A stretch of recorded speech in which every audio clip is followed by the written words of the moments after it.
میں ہوں سجاد احمد جنیجو اور میری طرف سے تمام دیکھنے اور سننے والوں کو خوش آمدید۔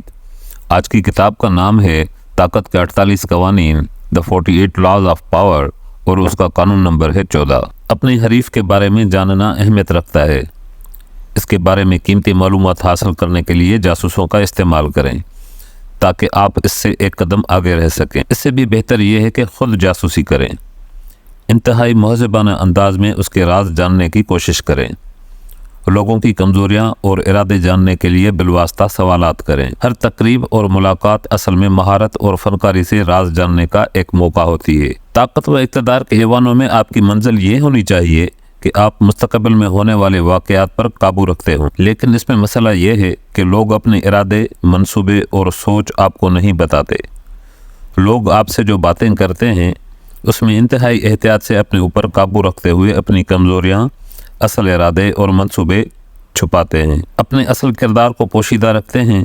اس کا نتیجہ یہ ہوتا ہے کہ آپ ان کی اگلی چال سے بے خبر رہتے ہیں۔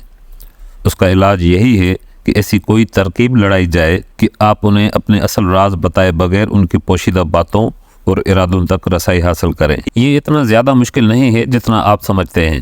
ایک دوستانہ روپ آپ کو اس قابل بنا دیتا ہے کہ آپ دوستوں اور دشمنوں دونوں کے راز جان سکیں۔ دوسروں کو مستقبل جاننے کے لیے زائچوں اور تاش کے پتوں پر انحصار کرنے دیں، جبکہ آپ کے پاس مستقبل جاننے کے لیے اس سے زیادہ قابل اعتماد ذریعہ موجود ہے۔ جاسوسی یا سراغ رسانی کا ایک عام طریقہ مختلف لوگوں کو جاسوسی کے لیے استعمال کرنا ہوتا ہے۔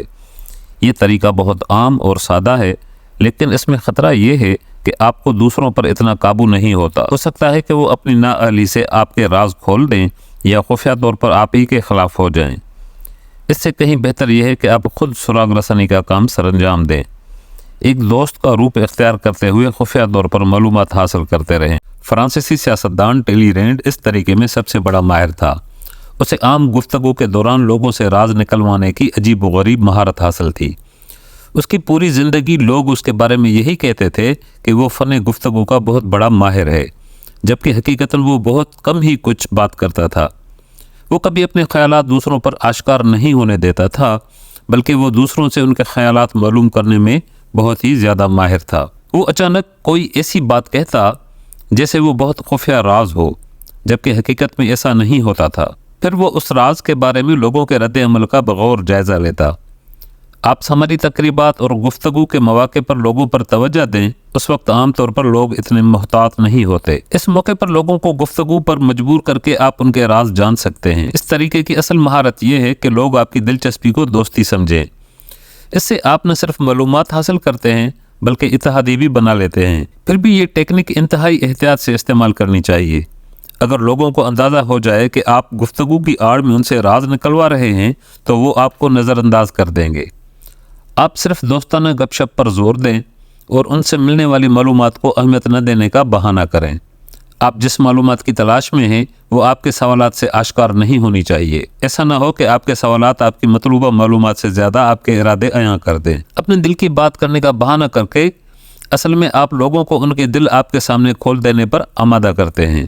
آپ ان کے سامنے کسی غلطی کا جھوٹا اعتراف کریں تو وہ آپ کے سامنے اصلی غلطی کا اعتراف کر لیں گے۔ اس سلسلے میں ایک فلسفر آرتھر شوفینر نے ایک اور ترکیب بھی بتائی ہے۔ اس کا کہنا تھا کہ لوگوں سے گفتگو کرتے وقت ان سے خواہ مخواہ کا اختلاف کریں، انہیں اتنا غصہ دلائیں کہ وہ لوگ خود پر قابو کھو بیٹھیں۔ اپنے جذباتی رد عمل میں وہ اپنے بارے میں وہ تمام سچ افشا کر سکتے ہیں اور وہ سچائیاں جو بعد میں آپ اسی کے خلاف استعمال کر پائیں گے۔ موضوع کی مناسبت سے ایک چھوٹی سی کہانی۔ شہنشاہ خسرو پرویز کا طریقہ یہ تھا کہ وہ اپنی عوام اور اپنے درباریوں پر بہت ہی گہری نظر رکھتا تھا۔ وہ اگر محسوس کرتا کہ اس کے دو درباریوں میں گہری دوستی ہو گئی ہے تو وہ ان میں سے کسی ایک کو بلا کر کہتا کہ دیکھو تم میرے سب سے بااعتماد آدمی ہو، اس لیے میں تمہیں بتا رہا ہوں کہ میں فلاں شخص پر غداری کا مقدمہ چلا کر اسے سزائے موت دینے والا ہوں، اور تم یہ راز کسی کو نہ بتانا۔ پھر اس کے بعد خسرو پرویز ان دونوں درباریوں پر نظر رکھتا کہ آیا ان دونوں میں کوئی تبدیلی تو واقع نہیں ہوئی ہے۔ اگر دونوں کے رویوں میں کوئی تبدیلی محسوس نہ ہوتی تو وہ سمجھ جاتا کہ اس کے درباری نے اس کا راز فاش نہیں کیا۔ ایسی صورت میں وہ اس درباری کو ترقی دیتا اور کچھ دن بعد اسے بلا کر کہتا کہ میں نے تحقیق کی ہے کہ تمہارا دوست بے گناہ ہے، اس لیے میں نے اسے سزا دینے کا ارادہ بدل دیا ہے۔ اس کے برعکس اگر خسرو پرویز دیکھتا کہ دوسرے درباری کا رویہ بدل گیا ہے